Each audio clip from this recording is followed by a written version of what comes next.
Assalamualaikum warahmatullahi wabarakatuh. Saya Nengketria Christine dari SMP Negeri 9 Kota Sukabumi. Saya CDP Angkatan 8. Di sini saya akan memenuhi tugas saya tentang di modul 3.1 tentang demonstrasi kontekstual, yaitu pengambilan keputusan nilai-nilai kebajikan seorang pemimpin. Di sini saya sudah bersama Ibu Kepala Sekolah di SMP Negeri 9, yaitu dengan Ibu Nuriyati SKD. Ibu, apa kabar? Alhamdulillah baik. Iya. Ibu mohon maaf, saya mengganggu waktunya. Iya. Saya mau sedikit pengen berbagi dengan Ibu, berbagi pengalaman Ibu selama menjadi pemimpin di sekolah SMP Negeri 9. Ya, siap. Di sini ada beberapa pertanyaan ya Bu ya. Selama ini bagaimana Ibu dapat mengidentifikasi kasus-kasus yang merupakan dilema etika atau rujukan moral Bu? Untuk identifikasi ya sepertinya itu awalnya itu saya masih belum mengenal dengan kedua istilah itu ya, dilema etika, rujukan moral. Hanya ketika ada CGP angkatan 6 ya, angkatan 6 ya mewawancarai ya baru mengenal istilah-istilah itu. Jadi ternyata kasus-kasus itu sering terjadi di lingkungan sekolah. Hanya ketika kasus itu terjadi juga saya belum bisa membedakan apakah ini termasuk dilema etika atau rujukan moral. Nah, setelah itu, oh ternyata ketika ada kasus yang mempunyai sisi kebaikan benar dengan benar, nah itu masuknya ke dilema etika. Ketika ada kasus yang satu benar, yang satu salah, mungkin karena bertentangan dengan regulasi atau aturan, itu masuknya ke jenis rujukan moral. Nah dari situlah baru bisa mengidentifikasi ketika ada kasus, oh ini jenisnya yang ini jenisnya yang ini. Untuk yang kedua Bu, selama ini bagaimana Ibu menjalankan pengambilan keputusan di sekolah, terutama dalam kasus-kasus di mana ada dua kepentingan yang sama-sama benar atau sama-sama mengandung nilai kebajikan. Ketika kasus itu merupakan dilema etika, ya ini berarti ya, tidak, ketika kasusnya dilema etika itu saya tidak secara langsung mengambil keputusan, karena yang namanya dilema apalagi ini benar ya, kita harus mencari solusi yang betul-betul solutif untuk kedua belah pihak ya. Nah, dengan kondisi saya sebagai pemula di tataran kepala sekolah, saya selalu bermusyawarah dari mulai tataran saya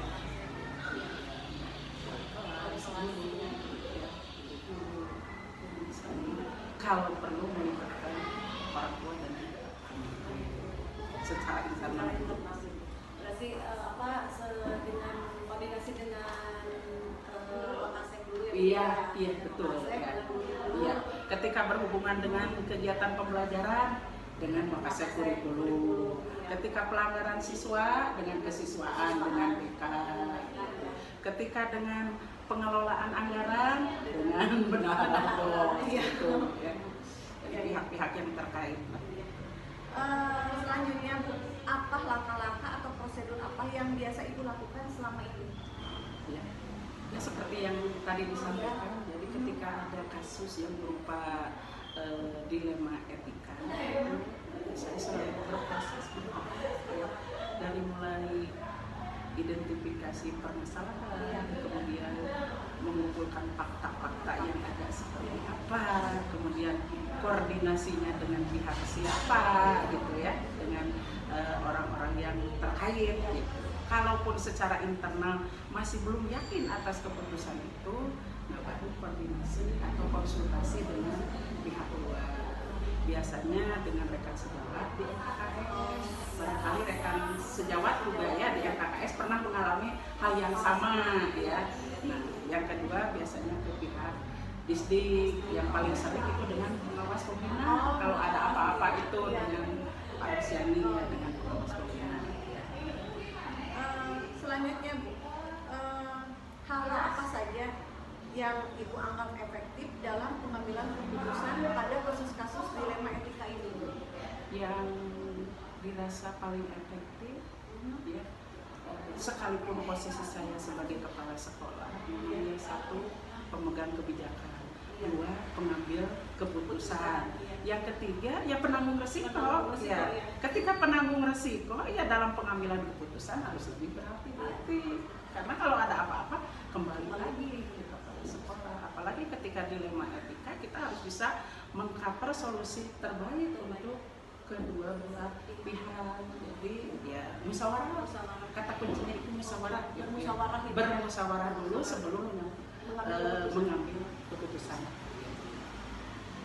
Selanjutnya Bu, hal-hal apa yang merupakan tantangan dalam pengambilan keputusan pada kasus-kasus dilema etika ini?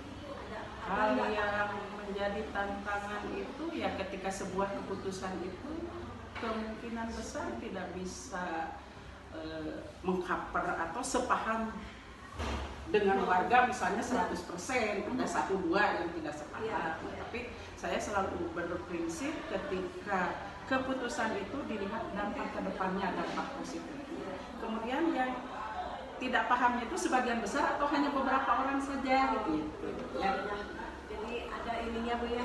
Indikator untuk ya ketika keputusan ini ya saya ada apa-apa kembali lagi ke kepala sekolah. Apalagi ketika dilema etika, kita harus bisa mengcover solusi terbaik untuk kedua belah pihak. Jadi ya musyawarah, kata kuncinya itu musyawarah. Bermusyawarah dulu sebelum mengambil keputusan. Selanjutnya Bu, hal-hal apa yang merupakan tantangan dalam pengambilan keputusan pada kasus-kasus dilema etika ini? Hal yang menjadi tantangan itu ya ketika sebuah keputusan itu kemungkinan besar tidak bisa mengcover atau sepaham dengan warga, misalnya 100%, ada 1-2 yang tidak sepakat. Tapi saya selalu berprinsip ketika keputusan itu dilihat dampak ke depannya, dampak positif. Kemudian yang tidak pahamnya itu sebagian besar atau hanya beberapa orang saja gitu. Ya. Jadi ada ininya Bu ya. Indikator untuk ya ketika keputusan ini ya saya yakin mungkin ada di antara yang tidak sepaham dengan keputusan yang saya ambil sekalipun sudah berproses gitu. Pasti ya Bu ya. Iya. Pasti ada. Selanjutnya Bu, apakah Ibu memiliki sebuah tata kelola atau jadwal tertentu dalam sebuah penyelesaian kasus dilema etika? Apa langsung menyelesaikan di tempat atau memiliki sebuah jadwal untuk menyelesaikannya, semacam bentuk atau prosedur seperti itu Bu? Intinya kondisional ya, sesuai dengan permasalahan atau kasus yang muncul.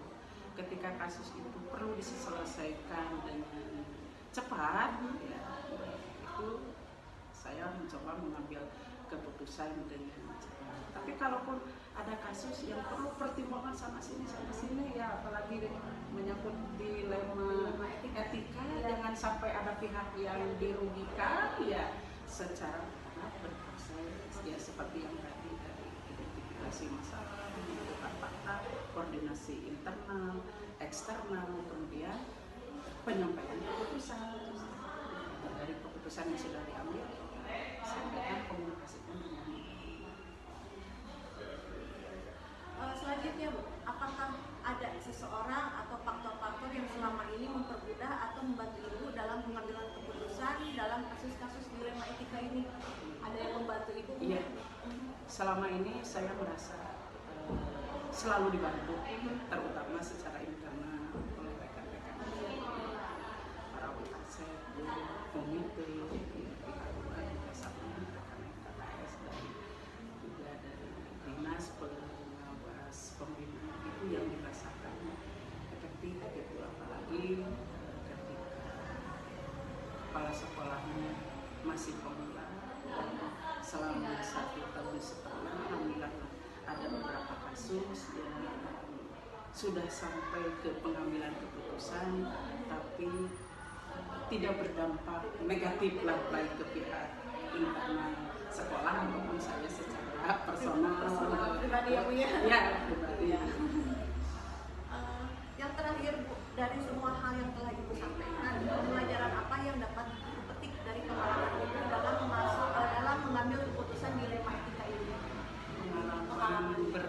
sesungguhnya itu ya, ketika menjadi seorang kepala sekolah ya, sebagai seorang pemimpin dan pengambil keputusan ya, maka di situ ya, saya harus refleksi, kemudian juga harus mendengarkan saran masukan dari rekan semuanya, baik internal ataupun eksternal, dari dalam pengambilan keputusan itu secara kolaboratif, musyawarah, dan komunikatif ketika disampaikan. Jangan sampai kita sudah berproses untuk pengambilan keputusan, kemudian penyampaiannya kurang baik, akhirnya diterimanya menjadi kurang baik sekalipun punya niatan baik gitu ya.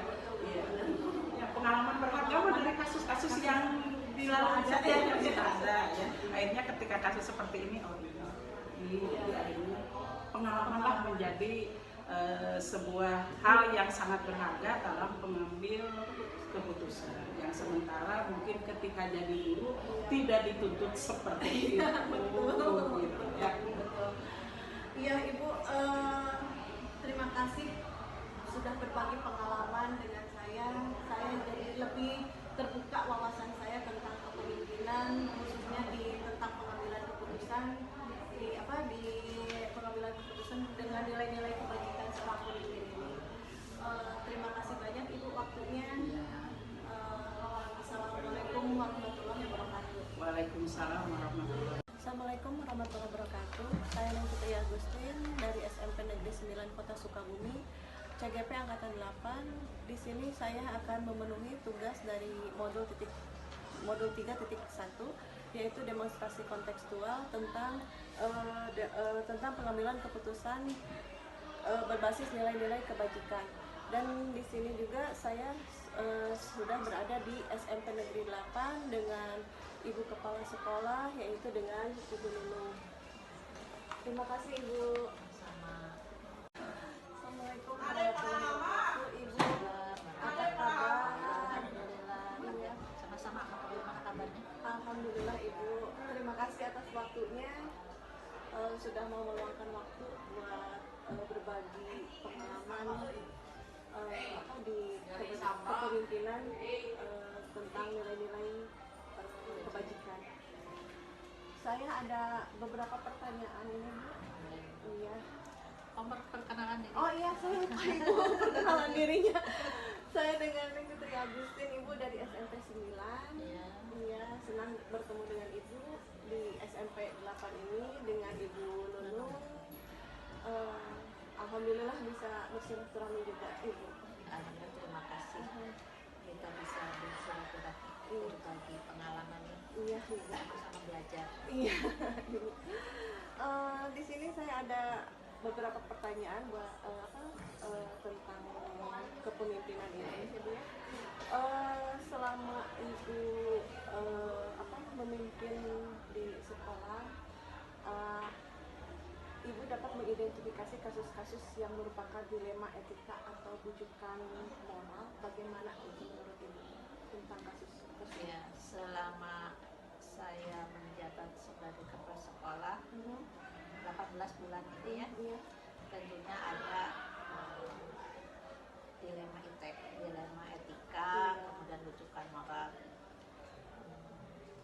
Bagaimana mengidentifikasinya? Ya, ketika dilema etika itu sesuatu yang di luar seharusnya, Gitu tapi ya. itu harus dilaksanakan. Mhm. Nah, harus dilakukan tentunya dengan berbagai pertimbangan, dengan berbagai masukan, karena tidak langsung mengambil keputusan, memberi masukan, dipilah mana yang ketika dilakukan itu resikonya paling kecil gitu. Dan untuk rujukan moral tentunya kembali kepada diri ya, pada diri, bagaimana niat kita, luruskan niat kita supaya rujukan moral itu tidak terus muncul ya, bisa ditekan dan kita bisa bekerja dalam ranah yang benar. begitu ya Bu ya. Ya. Untuk selanjutnya Bu, selama ini mungkin Ibu menjalankan pengambilan keputusan di sekolah di SMP 8 ini, terutama untuk kasus-kasus di mana ada dua kepentingan yang sama-sama benar atau sama-sama yang mengandung nilai kebajikan. Menurut Ibu bagaimana ya? Ketika dihadapkan pada dua hal, kedua-duanya benar, mengandung kebajikan, tetapi harus memilih. Iya. Tapi harus memilih salah satu, maka kita buat skala prioritasnya. Buat skala prioritasnya, kemudian mana yang lebih memberikan kebermanfaatan bagi banyak orang. Ya. Dan sekali lagi segala keputusan itu tidak, kalau misalkan menyangkut banyak orang, tidak di dalam diri sendiri. Kita kan punya tim di sekolah, jadi kita berkomunikasi bagaimana dengan kondisi seperti itu. Walaupun pada akhirnya saya tetap mengambil keputusan, tapi itu keputusan atas masukan-masukan dari tim, sehingga semua orang tahu kenapa keputusan ini diambil, gitu, sehingga hasilnya akan memberikan banyak manfaat untuk orang banyak. Jadi menggunakan skala prioritas. Selanjutnya Bu, untuk langkah-langkah atau prosedur apa yang biasa Ibu lakukan selama ini untuk langkah-langkah? Untuk langkah-langkahnya, pertama tentunya komunikasi untuk mengetahui latar belakang terjadinya hal tersebut, kemudian mencari banyak informasi supaya ketika kita mengambil keputusan itu tepat. Gitu. Jadi tidak serta-merta begitu ada informasi langsung dipercaya. Jadi kita konfirmasi dulu, identifikasi dulu informasinya mana yang benar, mana yang hanya sepintas atau angin lalu saja. Jadi kita harus memastikan bahwa informasi yang kita peroleh adalah benar adanya. Selanjutnya Bu, hal-hal apa saja yang selama ini Ibu anggap efektif dalam pengambilan keputusan pada kasus-kasus dilema etika? Hal yang efektif tentunya pertama kontrol diri ya. Kontrol diri, kemudian kedua komunikasi. Dan ketiga adalah skala prioritas. Ambil resiko yang paling kecil. Berarti yang paling besar diutamakan. Iya, karena semua keputusan itu mengandung resiko. Iya, pasti. Kita harus mengambil resikonya yang paling kecil untuk memunculkan lagi efek yang lain. Sekarang untuk hal-hal apa saja yang selama ini merupakan tantangan dalam pengambilan keputusan pada kasus-kasus dilema etika? Menjadi tantangan tentunya berkaitan dengan kepentingan siswa, kepentingan guru, ya. Kan kita harus melindungi guru, ya. Sebenarnya kita harus melindungi siswa. Jadi ketika dua kepentingan ini dihadapkan pada sesuatu yang harus memilih, nah kita harus bisa mengangkat keduanya. Iya, jadi walaupun pastilah mungkin dari satu pihak ada yang merasa tidak cocok atau tidak puas, tapi kami berusaha atau saya berusaha untuk semuanya diposisikan pada tempat yang mereka menerima keputusan ini berdasarkan kepentingan kedua belah pihak. Jadi nggak ada secara sepihak ya Bu ya. Untuk selanjutnya Bu, apakah Ibu memiliki sebuah tata cara atau jadwal tertentu dalam sebuah penyelesaian kasus dilema etika? Bagaimana Ibu menyelesaikan di tempat atau memiliki sebuah jadwal untuk menyelesaikannya dalam bentuk atau prosedur bagaimana itu? Kalau misalkan ada hal yang harus diselesaikan, berarti dijadwalkan dulu untuk berembuk ya, untuk berembuk supaya pengambilan keputusan itu tepat. Jadi setelah berembuk baru nanti jadwal berikutnya adalah menyampaikan keputusan itu terhadap yang bersangkutan. Jadi ketika kita dapat pada suatu masalah, tidak dalam waktu itu diselesaikannya. Jadi memerlukan waktu untuk tahap-tahap penyelesaian. Kalaupun misalkan ada hal yang harus memang selesai hari itu, ya itu berarti kembali kepada diri, kontrol dirinya bagaimana. tingkat kepentingannya sejauh mana. Kalau memang harus diambil keputusan itu secepatnya, berarti saya sendiri mengambil keputusan tanpa komunikasi, karena memang dalam waktu cepat Iya, harus mengambil urgent keputusan. mungkin ya Bu Iya. ya. Jadi dilihat dulu mungkin kasusnya juga. Iya.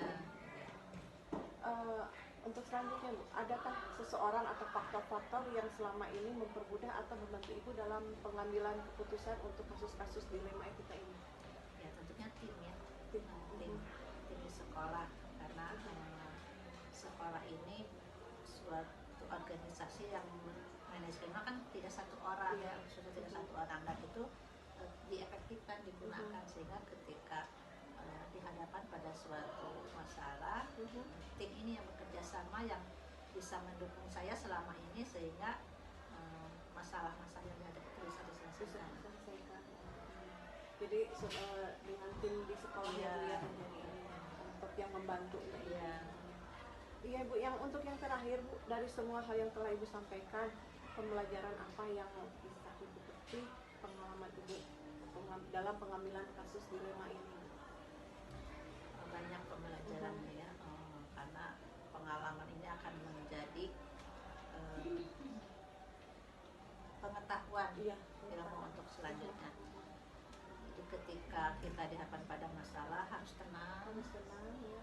kemudian cari cara yang efektif, komunikasinya dengan baik, ajak tim untuk berembuk, sehingga kita bisa mengambil solusi itu dengan resiko yang paling kecil. Mungkin itu ya Bu ya. Ibu terima kasih ya Bu ya waktunya, jadi untuk berbagi pengalamannya. Terima kasih atas waktu Ibu dari Ibu, sudah meluangkan waktunya untuk Sama-sama. untuk berbagi ilmunya juga. Iya. Dan mudah begitu juga terus sukses. Amin Ibu, amin. Aktivitasnya semuanya lancar. Amin Ibu, terima Dan kasih. apa yang saya sampaikan menjadi sedikit ilmu pengalaman buat nanti ke depan. Amin, iya, ada setidaknya ada pencerahan, ada ilmu juga. Oh begini nanti ke depannya itu. Ibu terima kasih waktunya. Assalamualaikum warahmatullahi wabarakatuh. Assalamualaikum warahmatullahi wabarakatuh. Di sini saya akan menganalisis dan refleksi tentang hasil dari wawancara dengan kepala sekolah. Di sini ada pertanyaan. Yang pertama, hal-hal menarik apa yang muncul dari wawancara tersebut? Dari kedua wawancara dengan kepala sekolah, di sini terdapat beberapa hal yang menarik yang dapat diidentifikasi, yaitu yang pertama, adanya pemahaman dilema etika, karena di sini kedua narasumber menunjukkan pemahaman yang baik tentang apa yang merupakan dilema etika itu. Terus mereka juga mengetahui tentang bujukan moral dalam konteks di sekolah. Mereka juga mampu dan dapat mengidentifikasi situasi-situasi di mana harus mengambil keputusan walaupun keputusan tersebut sulit untuk diambil. Yang kedua, prosedur pengambilan keputusan. Di sini masing-masing dari narasumber, yaitu para kepala sekolah, memiliki prosedur dan langkah-langkah yang mereka ikuti dalam pengambilan keputusan dilema etika ini. Terus yang keempat, adanya pendekatan berbasis kebajikan. Di sini para kepala sekolah menekankan pentingnya nilai-nilai kebajikan di dalam pengambilan keputusan. Terus adanya kerjasama dengan stakeholder.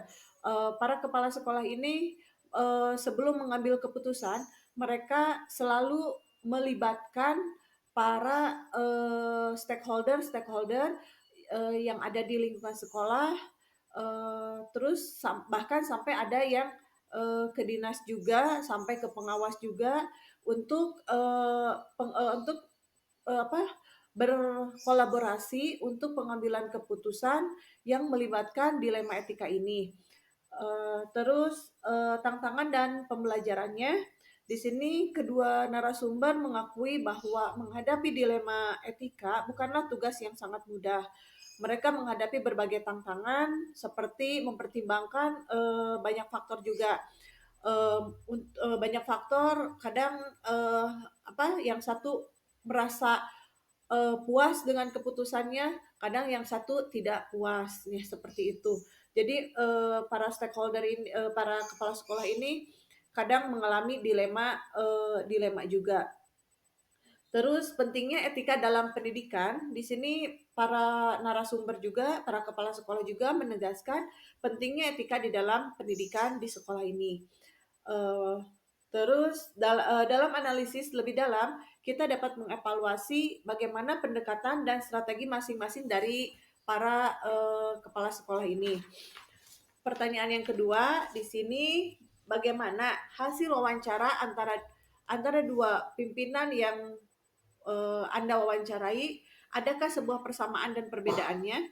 Di sini hasilnya saya menyimpulkan ada persamaan dan ada perbedaan juga. Di dalam persamaan di sini ada pemahaman dilema etika.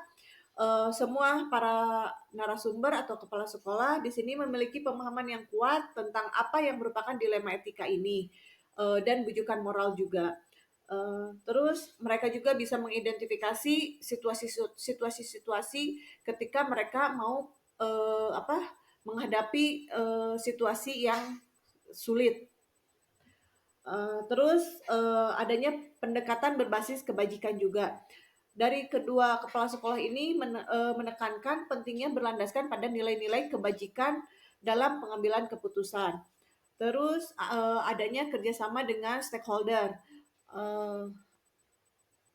Maaf, untuk kerjasama dengan stakeholder di sini ada perbedaan di antara kedua kepala sekolah.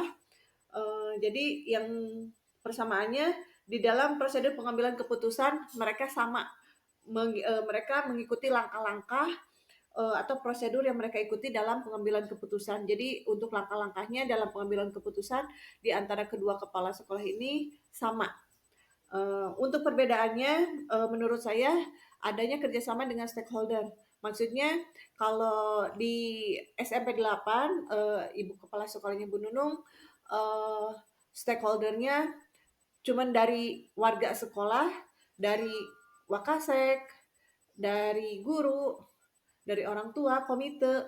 Nah kalau dari SMP 9 dengan Ibu Nurhayati, adanya stakeholder dari pengawas pembina juga, terus sampai ke dinas juga. Jadi tidak di dalam lingkungan sekolah saja untuk stakeholdernya. Tantangan yang menonjol di sini untuk para kepala sekolah menekankan bahwa salah satu tantangan utamanya adalah di dalam pengambilan keputusan dalam mencapai keseimbangan keseimbangan antara nilai-nilai kebajikan untuk kepentingan sekolah tersebut. Mereka merasa bahwa dalam beberapa situasi kepentingan sekolah mungkin harus ditempatkan di atas nilai-nilai kebajikan untuk menjaga keberlanjutan pendidikan di sekolah.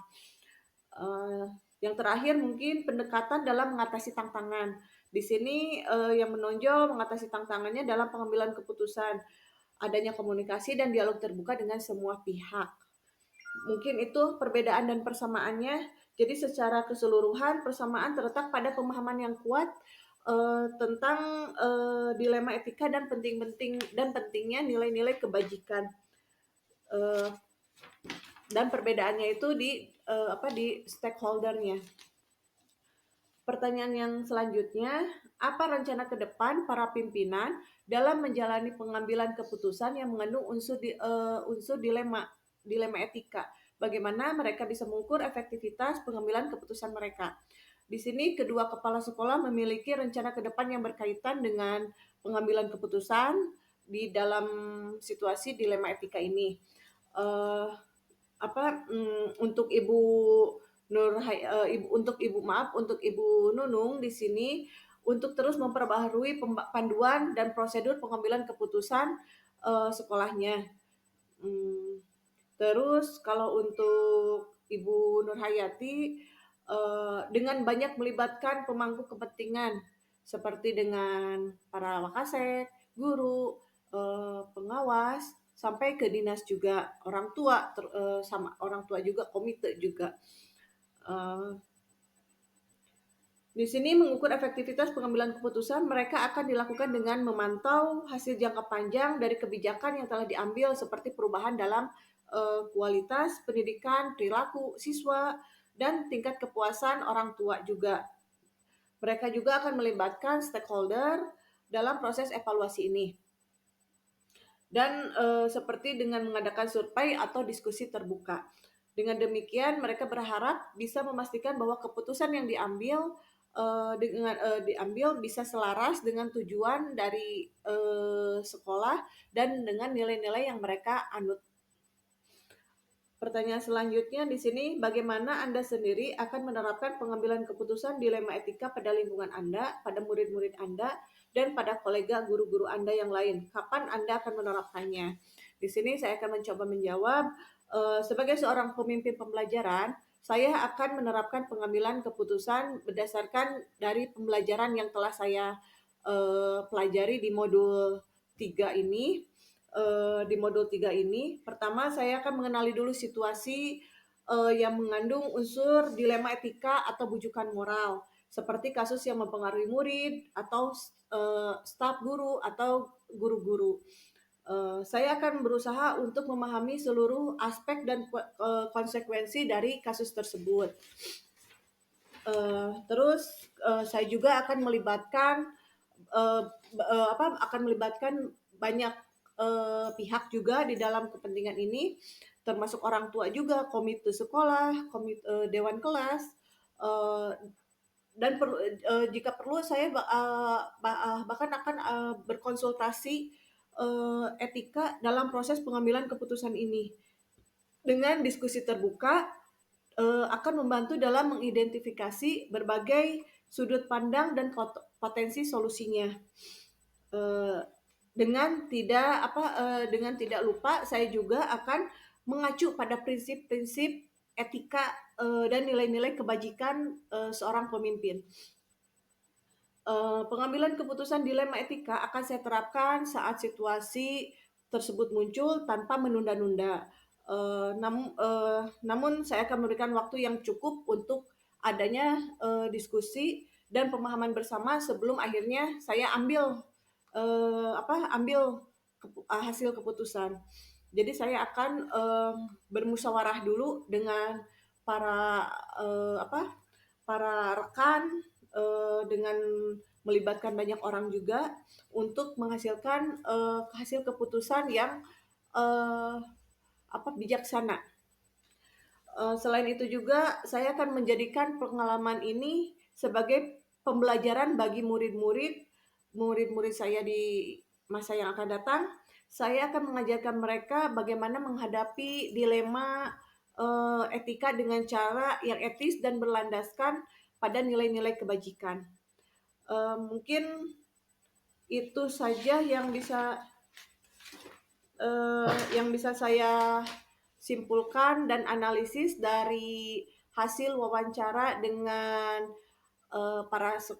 dengan kepala sekolah dari 2 sekolah ini. Yang pertama dari sekolah saya dari SMP Negeri 9 dan yang kedua dari SMP Negeri 8. Mungkin dicukupkan sekian. Assalamualaikum warahmatullahi wabarakatuh.